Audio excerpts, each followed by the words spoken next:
শুধু পাসপোর্ট নয়, জাল ভিসাও তৈরি করেছিল আজাদ। ইউরোপের দেশগুলির ভিসা জাল করত আজাদ মল্লিক, খবর ইডি সূত্রে। ধৃত পাক নাগরিক আজাদ মল্লিক দুবাই, কম্বোডিয়া, মালয়েশিয়ার জন্য জাল ভিসা বানাতো। কোলাবাজার থেকে নিজেই ছাপিয়ে বিদেশে লোক পাঠাতো, খবর ইডি সূত্রে। আজাদের থেকে মিলেছে দুটি ভোটার কার্ড, একটি ভোটার কার্ড নৈহাটি বিধানসভা এলাকার, অপরটি রাজারহাট গোপালপুর বিধানসভার। জাল পাসপোর্ট ও ভিসা বানিয়ে 50 কোটি লেনদেনের খবর মিলেছে আজাদের থেকে, খবর ইডি সূত্রে।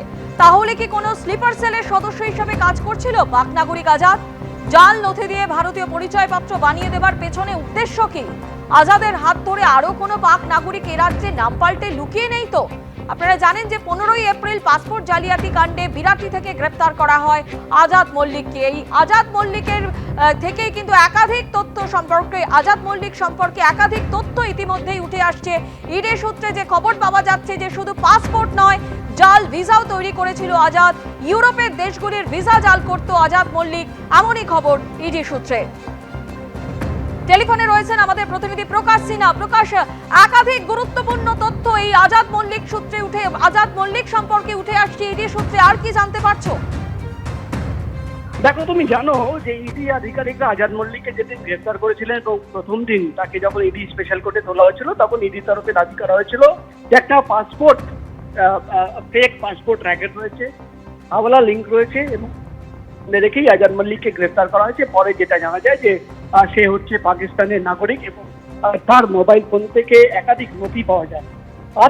আজকে যে চাঞ্চল্যকর তথ্য ইডির আইনজীবীর তরফে কোর্টে পেশ করা হয়, যে ইডির আইনজীবী যেটি দাবি করেন যে তারা এই মামলার তদন্ত শুরু করেছিলেন জাল পাসপোর্ট র্যাকেটকে সামনে রেখে, কিন্তু এখন তদন্ত যতটা এগোচ্ছে নতুন তথ্য সামনে আসছে।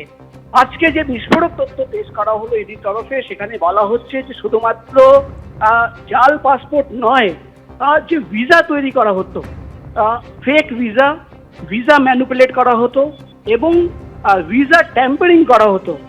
অর্থাৎ যে ভিসার বিভিন্ন দেশে, এই দেশ থেকে যারা বিভিন্ন দেশে যেত তাদের যে ভিসা পাইয়ে দেওয়া হতো, সেখানে একটা র্যাকেট কাজ করছে যারা কিন্তু ভিসা ট্যাম্পারিং করছে, ফেক ভিসা বানিয়ে দিচ্ছে এবং ভিসা ম্যানিপুলেট করছে।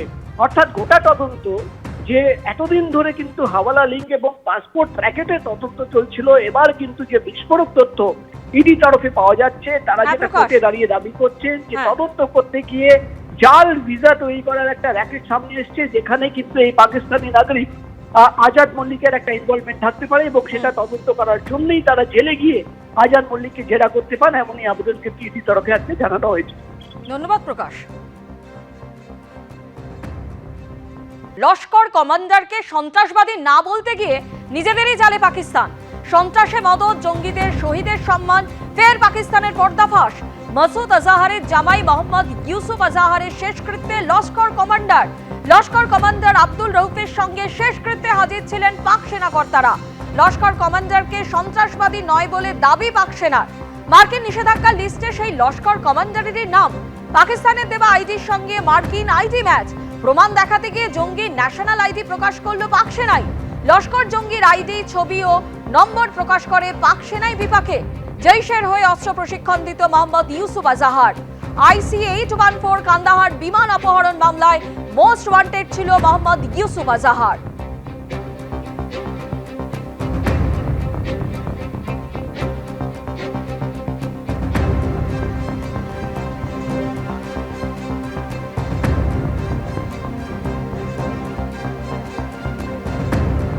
এবার নিজেদের জালেই পাকিস্তান, সন্ত্রাসে মদদ, জঙ্গিদের শহীদের সম্মান, ফের পাকিস্তানের পর্দাফাঁস।